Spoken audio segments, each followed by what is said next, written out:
Thank you.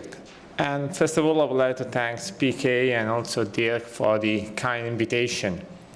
Those are my disclosures. Now, everyone knows now the problems regarding the use, the presence of calcium, not only in the fem-pop region, but also in any other vascular segment. And we know that also when we use a DCB, there are some problems, especially in the presence of calcium, because this can limit the amount of drug can be uptake by the vessel wall. And we know that this can reduce also the possibility for the uniform distribution of the drug into the vessel. So now we have to think about how we can manage this situation, and from also the last case that PK did, we know that vessel prep, maybe in combination with atherectomy or some other devices, can be very useful to increase the efficacy of the drug-coated balloon in such complex situation. Also, the use of these devices can reduce the possibility of the requirements of a stent and also increase the patency rate. This is the first study that was published several years ago by Untitled Chapter, who first time described the combination of atherectomy plus the use of DCB in severe heavy calcified lesions on the SFA, reporting a primary patency after 1 year of more than 90%.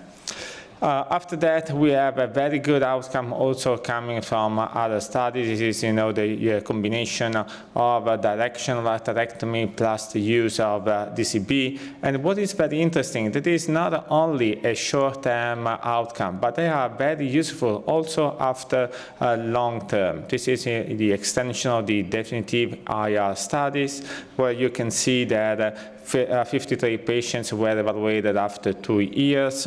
You can see here that the freedom from clinical-driven TLR and also freedom from major adverse events were pretty similar, especially will be better when we combine the use of the directional atherectomy plus the use of DCB. And remember that also in this population group, the patient population was worse than the other group.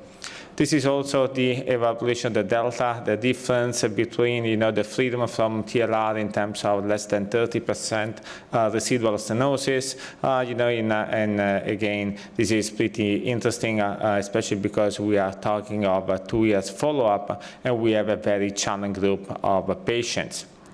This is also an interesting study that was published very recently, where they evaluate the amount of plaque taxol in the tissue. And you can see that on the left side there are not a big difference when we have atherectomy in non-calcified lesions. So if we perform or not a vessel prep without calcium, there is not a big increase in terms of drug uptake. But on the opposite, if we have a very calcified lesion and we perform a debulking or using atherectomy, in this specific case, you can see the tremendous increase of the plaque taxol into the vessel wall.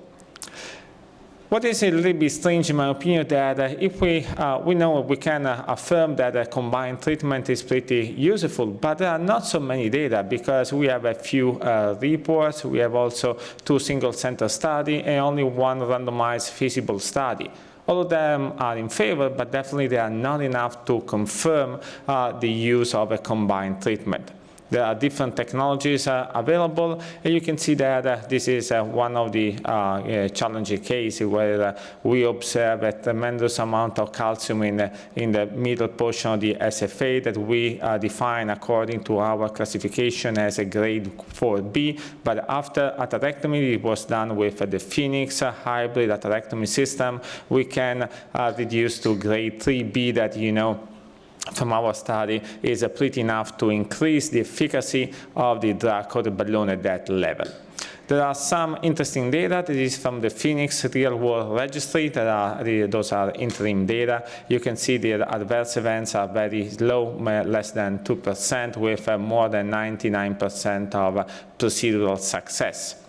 Very interesting is also the EASE trial. This is a prospective, multi-center core lab adjudicated to evaluate the efficacy of the Phoenix hybrid atherectomy with more than 100 patients. And you can see that a very low rate of pre-dilatation after atherectomy, less than 1%, and 0% of distal protection. So something very important, especially when we would like to simplify a little bit the procedure. Bailout stenting, less than 1%. With a higher technical success on 95% and just 1% of distal embolization. Another study published 1 year ago, more than 130 fempop lesions treated with a DCB, and 40 of them, 29%, combined with atherectomy. You can see the majority with moderate to severe calcification, and again, the rate of provisional stenting was very, very low, and this is the KM of the freedom from TLR that you can see is much better when they combine atherectomy plus the use of DCB. Another option could be the use of scoring balloon. This is a special design catheters that can allow to increase the drug uptake, and it also is less expensive and much easier to be used in a combination with the DCB. We have the data from the Panther registry that you can see report a very high primary patency, especially in severe calcified lesion. Finally, the option is also to use lithoplasty. During this Congress, there will be several presentations about this new technology. So in conclusion, we can affirm that severe calcification is one of the great limitations for all the endovascular procedures in the SFA. Debulking plus the use of DCB can increase tremendously the patency rate and also the technical success.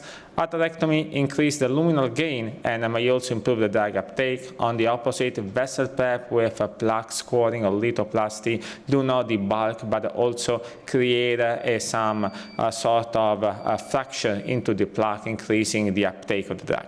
Thank you for your attention.